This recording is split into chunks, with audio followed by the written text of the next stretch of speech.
Hey everybody, happy Tuesday. I am very excited because today is the 40th video that I've done. So I have some big news for you guys. Well, kind of big for me, but anyway, this has been quite an excursion. So, but I wanted to read you. I'm going to just get real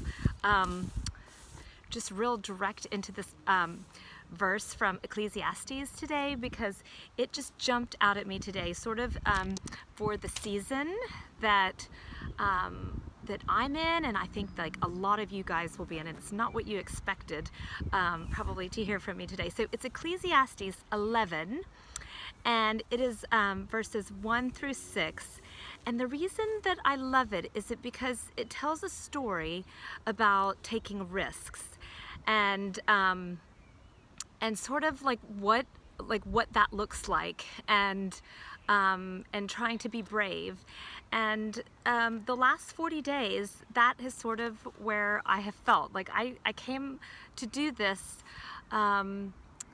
because I just, like, we went into quarantine, and I don't know, I was praying, and then like the next thing I knew, I felt like God was like nudging me, okay, why don't you try this out, because this is you teach anyway, so just like try to do it in front of a camera, which I hate cameras, like I hate, and I really hate seeing my face on a screen. So but God's like, okay, we need to get over that. So anyway, so I just took a risk, and I knew I would be doing this for 40 days at least, and I want to do it more, but I know that for today, I'm going to take a pause after today's, because I felt like, God, 40 is a significant number in Scripture, and I said, okay, God, I'll at least do 40, but then, like, can we reassess, like, whether I need to keep doing this? Because I thought, like, maybe by 40 days, we'd all be back at school and in town and everything, and so anyway, so here we are, and the reason I'm going to take a pause for a few days or a week or however long I feel is because I have a paper due Friday, and I have a dissertation proposal due the next Friday, and I have 2 more big papers coming up after that, and I physically can't do everything. I just can't. I can't do it all well, and I think sometimes we have to lay things down when God says, okay, that's enough is enough. And I definitely feel like He is saying, you're going to go back to this, but I need you to finish the requirement that I've given you already. So anyway, with that, and with sort of this idea of what Ecclesiastes 11 talks about being brave, I wanted to read it to you. And it's not terribly long, but just it is going to be such a blessing to you. And I want to unpack it after I read it. Because I'm going to read it, and then I'm going to tell you what it means, or what I interpret it, and what some of the commentaries say. It says, "Cast your bread upon the waters, for after many days you will find it again. Give portions to 7, yes, to 8, for you do not know what disaster may come upon the land.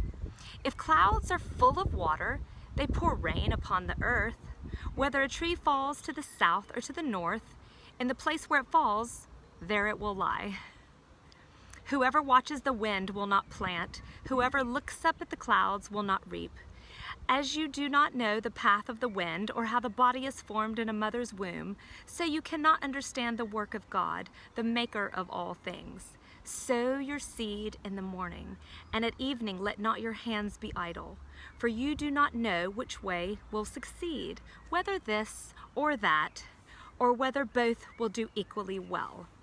So, a little bit about this passage is that basically it's sort of saying, at least this is, what I gleaned from some of the commentaries, is take what gifts you have, take what talents you have, take what money you have, take what resources you have, and sow them into to places that you think God can use to bless somebody else. And the first one is the bit about cast your bread upon the waters, for after many days it may come back to you.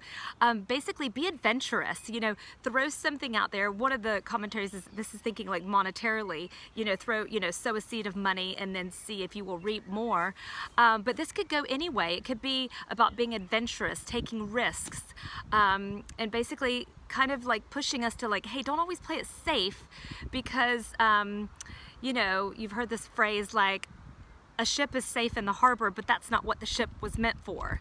And then the next part about being generous, and it says, you know, giving your portions, we just talked about that, because you never know if you sow into someone else's life when you may need that, not necessarily monetarily, but when you may need to be encouraged right back from somebody else.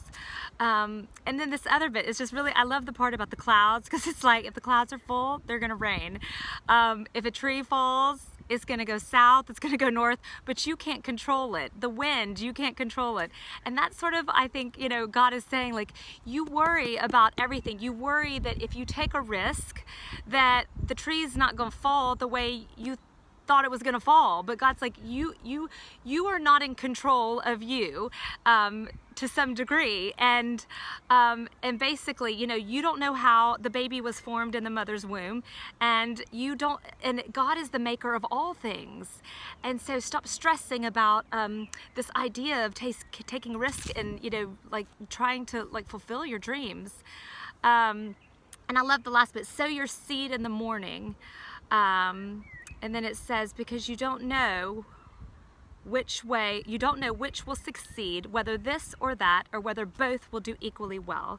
And so sowing your seed, I think, is just, again, like I said, you know, take what gifts God has given you. You know, if it's your mouth, if it's your mind, if it's your a musical talent, if it's to be a teacher or a physician, or to be an encourager, or to bless somebody monetarily, whatever it is that God has blessed you with, sow it, like S-O-W, into the life of another person, because that's what we were made for. We weren't made, like, we weren't given gifts so that we could just like be blessing ourselves, because that doesn't happen. Like, we were given gifts so that we can bless other people.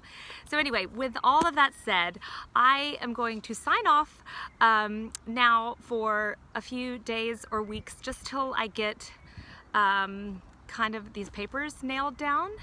And I will miss doing this, because this has been 40 days in a row, and I hope to goodness that I get to come back and do this again, because I really am enjoying it. So anyway, it'll be a lot hotter. Well, maybe not a lot hotter, because England, the weather's crazy. But anyway, I hope to see you soon, and God bless. Bye.